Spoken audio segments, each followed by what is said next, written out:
అందరికీ నమస్కారం. మనం ఓటు వేయడానికి వెళ్ళినప్పుడు మన నిర్ణయాన్ని ప్రభావితం చేసేది ఏంటి? కేవలం పార్టీల విధానాలా, లేక మన అస్తిత్వమేనా? మన లింగం, మన మతం, మన కులం?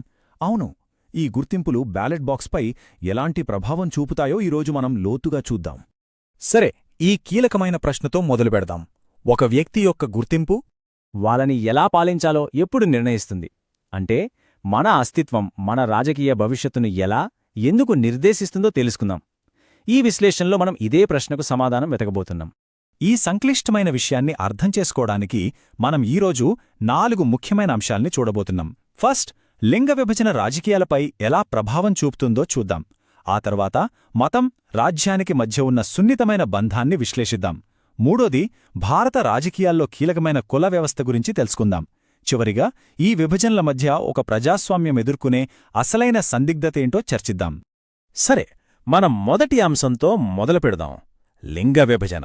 వినడానికిది చాలా సహజమైన విభజనలా అనిపించవచ్చు, కాని మనకు తెలియకుండానే ఇది రాజకీయాలపై చాలా పెద్ద ప్రభావాన్ని చూపిస్తుంది.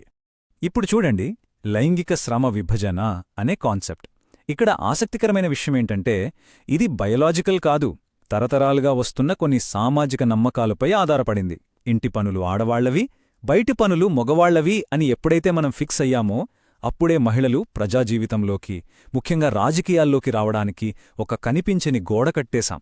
వాళ్ల ప్రపంచాన్ని ఇంటికే పరిమితం చేసేశాం. ఈ చార్ట్లోని నంబర్లు చూస్తే మనకు అసలు విషయం అర్థమవుతుంది. చూడండి, మన లోక్సభలో మహిళల ప్రాతినిధ్యం జస్ట్ 14.4%. ఇది ప్రపంచ సగటు అయిన 24% కన్నా చాలా తక్కువ. ఇక నార్డిక్ దేశాలతో 42.3% పోలిస్తే మనమెక్కడున్నామో మీరే చూడండి. ఇవి కేవలం అంకెలు కాదండి, మన రాజకీయాల్లో మహిళల గొంతు ఎంత తక్కువగా వినిపిస్తుందో చెప్పే ఒక బలమైన నిదర్శనం. మరి ఈ అసమానతకు మూలాలెక్కడ ఉన్నాయి? సమాధానం సింపుల్: మన పితృస్వామ్య సమాజంలోనే. తక్కువ అక్షరాస్యత, సమాన పనికి తక్కువ జీతాలు, ఆడపిల్ల అని తెలిస్తే వివక్ష చూపడం, ఇవన్నీ కలిసి మహిళలను రాజకీయ శక్తికి దూరం చేస్తున్నాయి. చూశారా, ఈ సామాజిక అడ్డంకులే రాజకీయాల్లో వాళ్ళ ప్రాతినిధ్యం తక్కువగా ఉండటానికి అసలు కారణం. అయితే అంతా నిరాశేం లేదు, ఒక ఆశాకిరణం కూడా ఉంది. స్థానిక సంస్థల్లో 1/3 సీట్లు మహిళలకు రిజర్వ్ చేయడం అదొక గేమ్ చేంజర్ అని చెప్పాలి. దాని ఫలితంగా ఈరోజు 10 లక్షలకు పైగా మహిళలు ఎన్నికైన ప్రజాప్రతినిధులుగా గ్రామ, నగర పాలనలో చాలా కీలక పాత్ర పోషిస్తున్నారు.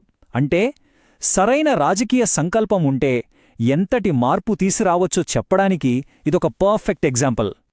ఓకే, ఇప్పుడు లింగం అనే అంశం నుంచి మరో సెన్సిటివ్, ఇంకా పవర్ఫుల్ అంశానికే వద్దాం: మతం. రాజకీయాల్లో మతపరమైన గుర్తింపు ఎలాంటి పాత్ర పోషిస్తుంది? అసలు ఈ మతతత్వం అంటే ఏంటి?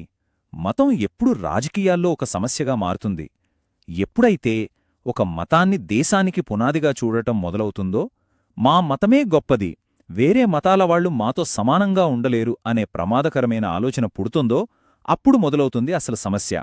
అదే మతతత్వానికి నాంది. ఈ మతతత్వమనేది ఒక్కరోజులో పుట్టేది కాదు. ఈ స్లైడ్లో చూపించినట్టు ఇదొక ప్రమాదకరమైన ప్రయాణం.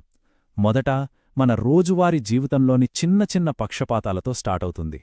తర్వాత అది రాజకీయ ఆధిపత్యం కోసం ఆరాటంగా మారుతుంది. చివరికి సమాజాలను ముక్కలు చేసే మతహింస, అల్లర్లు, మారణహోమానికి దారితీస్తుంది. ఇదొక చిన్న నిప్పురవ్వ, కార్చిచ్చుగా మారే ప్రాసెస్ అన్నమాట. మరి ఇంత ప్రమాదకరమైన మతతత్వానికి మన రాజ్యాంగమిచ్చిన సమాధానమేంటి? అదే లౌకిక రాజ్యం. మన దేశానికి అధికారికంగా ఏ మతమూ లేదు. ప్రతి పౌరుడికి తమకు నచ్చిన మతాన్ని స్వీకరించే, పాటించే పూర్తి స్వేచ్ఛ ఉంది. మతం పేరుతో ఎవర్ని వివక్ష చూపడానికి వీల్లేదు. మన దేశంలో ఉన్న ఈ భిన్నత్వంలో ఏకత్వాన్ని కాపాడే రక్షణా కవచం ఇదే. ఇప్పుడు మన చివరి, బహుశా భారత రాజకీయాలను అర్థం చేసుకోవడానికి అత్యంత కీలకమైన అంశానికి వద్దాం: కులం. ఇది మనం ఖచ్చితంగా అంగీకరించాల్సిన నిజం. ఎంత ఆధునీకరణ జరిగినా, చదువు, పట్టణీకరణ పెరిగినా కూడా, కులం యొక్క పాత రూపాలు కొంచెం బలహీనపడినా కూడా, అది మన సామాజిక జీవితంలో, ముఖ్యంగా రాజకీయాల్లో ఒక పవర్ఫుల్ ఫ్యాక్టర్గానే మిగిలిపోయింది. ఎందుకంటే దాని మూలాలు ఇప్పటికీ మన సమాజంలోని అసమానతలలో గట్టిగా పాతుకుపోయి ఉన్నాయి. ఈ నంబర్లు చూడండి. కుల వ్యవస్థకు ఆర్థిక అసమానతలకు మధ్య ఎంత బలమైన సంబంధం ఉందో ఇవి నిరూపిస్తాయి. గమనించండి, షెడ్యూల్డ్ తెగలలో దాదాపు సగం మంది, షెడ్యూల్డ్ కులాలలో 1/3 కన్నా ఎక్కువ మంది దారిద్ర్యరేఖకు దిగువన ఉన్నారు. అదే అగ్రవర్ణాలతో పోల్చి చూస్తే ఈ గ్యాప్ ఎంత పెద్దదో మీకే అర్థమవుతుంది. ఇవి కేవలం డేటా పాయింట్స్ కావు, కొన్ని వర్గాలు శతాబ్దాలుగా అవకాశాలకు ఎలా దూరంగా ఉంచబడ్డాయో చెప్పే సాక్ష్యాలు. ఇది చాలా కాంప్లెక్స్ రిలేషన్షిప్ అండి. రెండు వైపులా పదునున్న కత్తిలాంటిది. ఒకవైపు రాజకీయ పార్టీలు ఓట్లు దండుకోవడానికి కులాన్నొక టూల్గా వాడుకుంటాయి. మరోవైపు కుల సమూహాలు తమొక అధికారం, గుర్తింపు కావాలని రాజకీయాలను ఒక ప్లాట్ఫామ్గా ఉపయోగించుకుంటాయి. అంటే ఒకరినొకరు ప్రభావితం చేసుకునే ఒక డైనమిక్ ప్రాసెస్ ఇది. సరే, చివరిగా మనం ఇప్పటిదాకా చర్చించుకున్న ఈ 3 సామాజిక విభజనల నుండి పుట్టే ఒక ప్రాథమికమైన సందిగ్ధతను చూద్దాం. ఇక్కడే ప్రజాస్వామ్యానికి అసలైన ఛాలెంజ్ ఎదురవుతుంది. ఒకవైపు కేవలం గుర్తింపు మీద ఆధారపడిన రాజకీయాలు చాలా ప్రమాదకరం. అది సమాజాన్ని విడదీసి పేదరికం, అభివృద్ధి, అవినీతి లాంటి అసలైన సమస్యల నుండి మన దృష్టిని పక్కకు మళ్లిస్తుంది. కాని అదే నాణ్యానికి మరోవైపు కూడా ఉంది. శతాబ్దాలుగా అణచివేతకు గురైన దళిత, ఓబీసీ వర్గాలకు తమ గుర్తింపును రాజకీయంగా ఎక్స్ప్రెస్ చేయడమనేది తమ గొంతును వినిపించడానికి, అధికారంలో వాటా అడగడానికి ఒక శక్తివంతమైన ఆయుధంగా మారింది. ఇది కేవలం విభజన కాదు, సాధికారతకు దారి. కాబట్టి మనం ఈ కీలకమైన ప్రశ్నతో ఈ విశ్లేషణను ముగిద్దాం. ఒక ప్రజాస్వామ్యం అణగారిన వర్గాలకు సాధికారత కల్పిస్తూనే సమాజాన్ని ఇంకాస్త విడదీయకుండా ఈ సామాజిక భేదాలను ఎలా బ్యాలెన్స్ చేయగలదు? సాధికారతకు, ఐక్యతకు మధ్య ఆ సరైన దారిని కనుగొనడమే నేటి ప్రజాస్వామ్యాలు ఎదుర్కొంటున్న అతిపెద్ద సవాలు.